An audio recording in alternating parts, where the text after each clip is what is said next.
YouTube? It's your boy Ace of Hearts here, and last night was game 1 of the NBA Finals between the Suns and the Bucks. It was a pretty good game. I watched all of it. Very electric showcase of basketball. The crowd was into it. All the players and the commentary and all that different type of stuff. It was a really good game, surprisingly, for the matchup. Today we're going to be doing 5 takeaways of Game 1 from the 2021 Finals. This video should have came out like a long time ago, like maybe 8 hours ago, but I fell asleep after I made all the graphics. Like I literally fell asleep in this chair. So we're just gonna it'll come out whenever it comes out. It's 7:27 right now, so it might come out at 9 o'clock maybe, or 8:30. 9 o'clock, 8:30. So, yeah, man, let's just go ahead and get into it. My first takeaway from Game 1 of the 2021 Finals: Giannis Antetokounpo is obviously not 100%. I think that's the main thing that needs to be addressed right now. And there's really 2 reasons why I think it needs to be addressed. One, it kind of hurts the credibility of the Suns winning this series. Now, I'm not really the kind of guy who likes to nitpick at like how teams won rings, because I mean, winning is winning, but I think it needs to be taken into account when a player of that caliber is injured and not able to play 100%.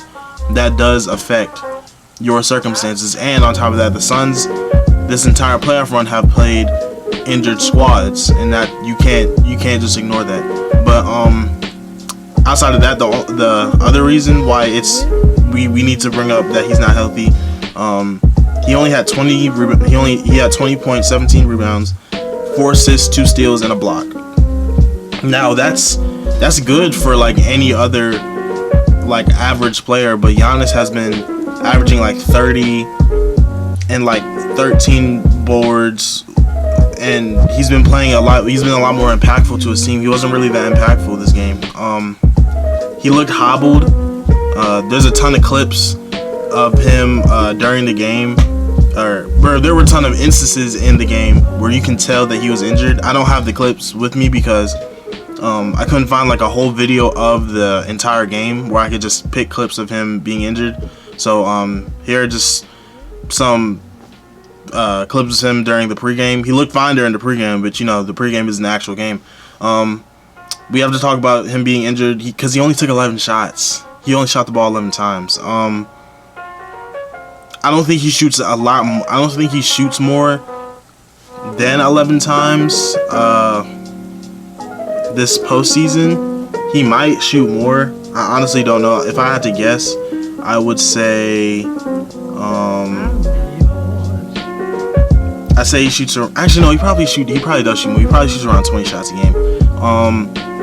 And he only shot 58% from the line. 7 of 12 on free throws. It's just, and I mean, I know his free throws haven't been bad all postseason, but he just wasn't there health-wise tonight. So yeah, that's my first. That's the first thing I want to bring to light about the game, Suns versus Bucks game 1. Second thing I wanted to talk about, the Bucks cannot guard pick and roll. Like the Suns pick and roll is extremely good, which is ironic because back in the day, Steve Nash and Amari Stoudemire had a great pick and roll. Now they have another good pick and roll with DeAndre Ayton, Chris Paul, and/or Devin Booker. You know, even though Booker, he wasn't that efficient, he used the pick and roll to get switches and draw fouls. He had 10. He went to the free throw line 10 times and made all 10 of his free throws. So I'm not to say that all of those free throws came from pick and roll, but just knowing the Suns, having watched them for a good portion of this season, I know they run pick and roll a lot. And Chris Paul got switches he wanted and just went to work in the mid-range isolation. And if he didn't get a shot he wanted, he just lobbed it up to Ayton, or just dropped it off to Ayton for him to work in the post. It's I wouldn't say it's unguardable, but they made it look unguardable. Here's a bunch of clips of them just scoring in pick and roll over and over again. Some of the clips don't actually show the pick. It just shows like them playing off of it. I believe there's 2 clips in there where Bobby Portis is on the switch and Chris Paul scores on him twice. Campaign got some touches in the pick and roll. It's just they're really good with the pick and roll, and Brook Lopez can't guard it. They don't really have a big man that can guard it. They don't really know how to guard it. It's I wouldn't say it's frustrating because it's good basketball. It's not like they're just doing willy-nilly stuff and they're just getting away with it. It's a good basketball, but it's they should be trying a lot harder on it. In my personal opinion. That's the second takeaway I have from Game 1. The third topic that I want to talk about from Game 1 that I noticed, this has really been going on all postseason long. The Bucks have very inconsistent guard play. And I'm specifically talking about Jrue Holiday and Chris Middleton. Now,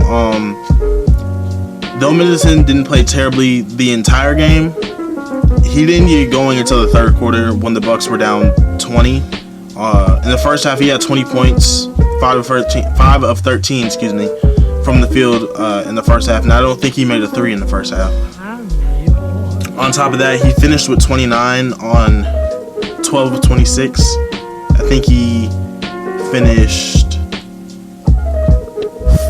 4 of 7? No. I honestly can't remember what he finished from 3. But he also had 5 turnovers. So, just not getting going early enough to stop the bleeding. It really cost him the game. And Jrue Holiday has been up and down too. I don't think a lot of people talk about that enough. People talk about Chris Middleton, but they don't talk about Jrue Holiday enough. Jrue Holiday had 9 assists. He has 7 rebounds as well. But he shot 4 of 14 for the game. That's 28%. That's not good. That can't happen. And he didn't make a single 3. Now he did contribute in other areas, but when your best player is injured, who leads your team in points, somebody's got to step up, and they just didn't do that.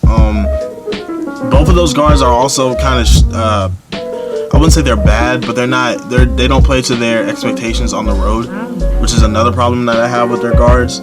That just goes into the whole third topic of it. So just the inconsistent guard play is something else I noticed in Game 1. My fourth takeaway from Game 1. DeAndre Ayton might be a top 3 center, and I'm talking about impact, stats, and versatility. Impact, stats, and versatility. He might be the third best center, because obviously you have Joel and Jokic. That's indisputable, but when you look at what he does, let me just disclaim first. I've seen a lot of lists where it's Jokic, Embiid, and Rudy Gobert as the top 3. Now the reason I take Ayton over Gobert is because even though DeAndre Ayton isn't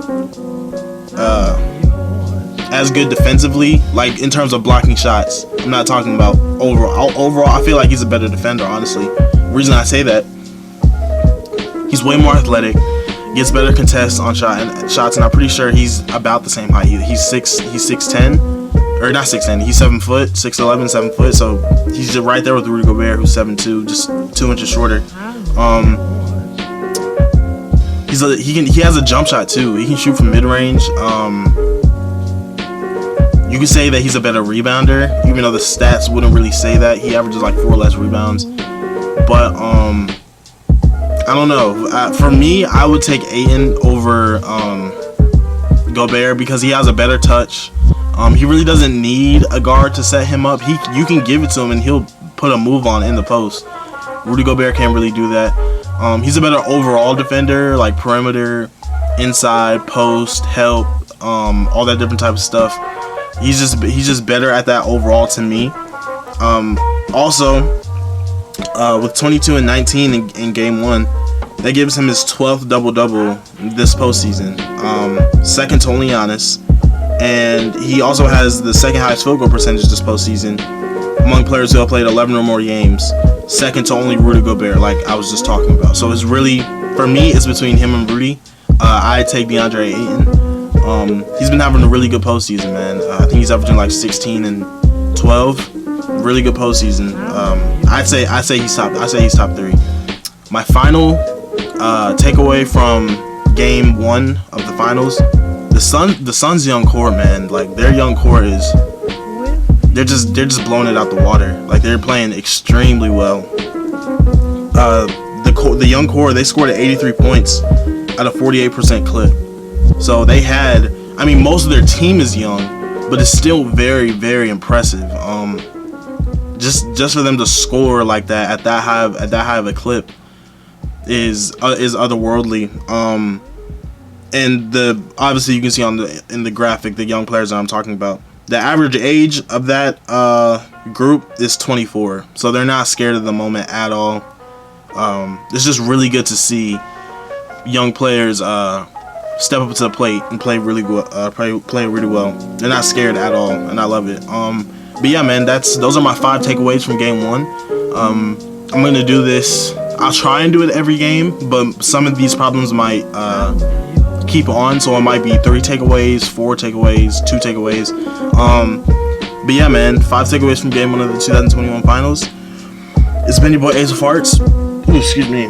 Please like, subscribe, comment down below. Let me know what your takeaways are if you agree with mine. And yeah, man, as always, I love you guys, and peace.